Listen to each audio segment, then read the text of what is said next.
Yan o. Pwede na natin i-scoop yan mga idol. Yan o. Oh, pakatigas.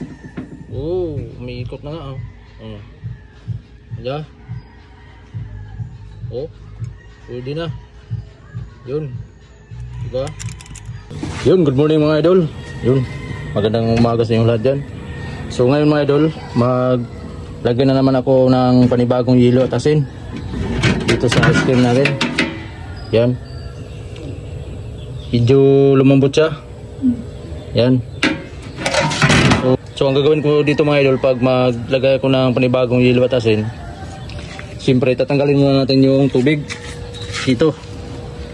Yan, papansin nyo may ano dyan, drain. Tatanggalin natin yung tubig doon, tapos lagyan natin yung panibagong yelo tsaka asin. Tapos titigas na naman yan. Ito, titigas na naman yan pag malagyan natin ng panibago. Yan, puro tubig yan dyan kasi nagtubig na yung ice na nilagay natin dyan. So dito lang yan tagalin mga idol, oh. Yan. So sa mga nagtatanong dyan kung saan makakabili nitong cooler mga idol, so sa Batangas po ang paggawa nito. So kung gusto niyo magpagawa, so i-PM niyo ako para maibigay ko sa inyo yung Facebook nila. Yan. Tanggalin na natin yung ito para lumabas na yung tubig. Yan o. Oh. Yung tubig na yan mga idol, sobrang alat yan. Sobrang alat yan. Malat sa dagat yan. Ito na sahod natin. Yung mga puno, yung mga damo-damo diyan, yung mga kung may mga tanim kayo na mga ano diyan, kayang patayin yan mga idol, yung tubig na yan. Bubuhusan na natin ng tubig. Talagang patay siya, mga damo. Talagang patay yung mga damo diyan.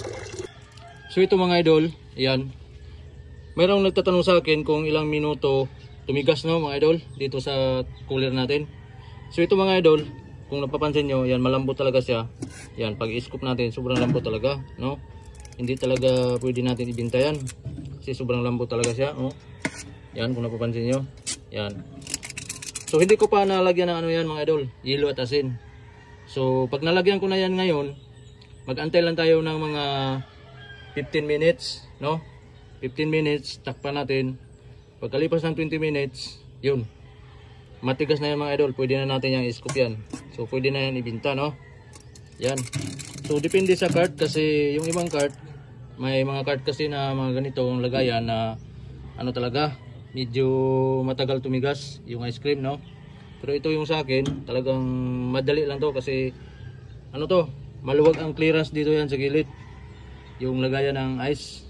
So ibig sabihin, maraming ice na malalagay. So mabilis siyang tumigas. So yun po mga idol. So nalagyan na natin ng yelo at asin sa gilid. Yan. Kung napapansin nyo mga idol, no, malaki yung clearance ng ano natin, ng cooler. Yan. Marami tayong mailagay na yelo dyan. Kaya mabilis tumigas yung ice cream natin. Yung iba kasing cooler, depende sa paggawa, malit lang yung ano dito, clearance. So kunti yung yelo na mailagay. So matagal pong tumigas yung ice cream pag ganun.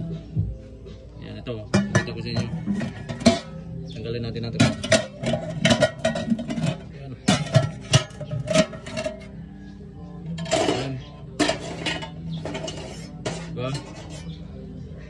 Itong puti-puti mga idol, kung napapansin nyo yung puti-puti dyan sa gilid, yan yung pinakamalamig na. Yan, yan. Yung pinakamalamig. Ito. Yan. Yan.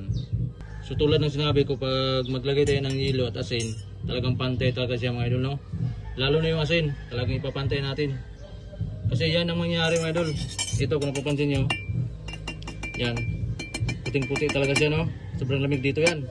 Pero dito sa gitna, kung napapansin nyo, wala. Dito banda sa gitna talaga, no? Alam nyo ba kung bakit mga idol? Yan.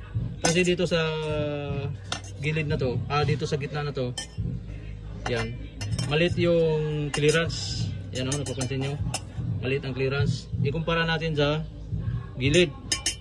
Gilid, ayan, kung napapansin sa gilid, puting-puti. Dito, yan, malit ang clearance dito. Yun ang sinasabi ko na pag malit ang clearance, matigas yung ice cream. Kasi wala siyang lamig mga idol, yung kikita nyo, diba? Wala siyang puti-puti tulad nito. Sobrang lamig yan. Ito, lagyan natin ng ice cream. Tingnan nyo.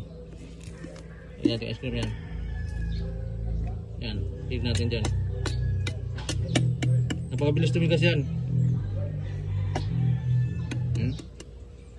So ganun ang gagawin natin mga idol sa ice cream natin. Ganyan natin siya. Yan. Gilid.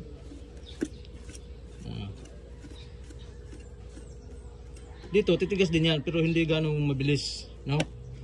Pero dito mabilis lang yan tumigas. Yan. So hindi naman talaga ano yan mga idol, talagang pantay talaga yung clearance nila. Kasi yung cooler natin, yan kung napapansin nyo, ganyan yung estilo ng cooler natin. Oblong siya. Hindi siya eskwalado. Yan o. Yan. Kahit naman eskwalado mga idol, ganun din. Banda dito sa gitna talaga, yung mga gitna na yan, talagang maliit dyan ang clearance. Dito. Dito sa gitna na yan. Pero dito sa gilid, kabilaan, talagang mga ano yan, mga laki ang clearance. Okay.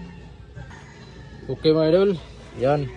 Kalipas ng 15 minutes, yun, titingnan na natin yung ice cream. Yun.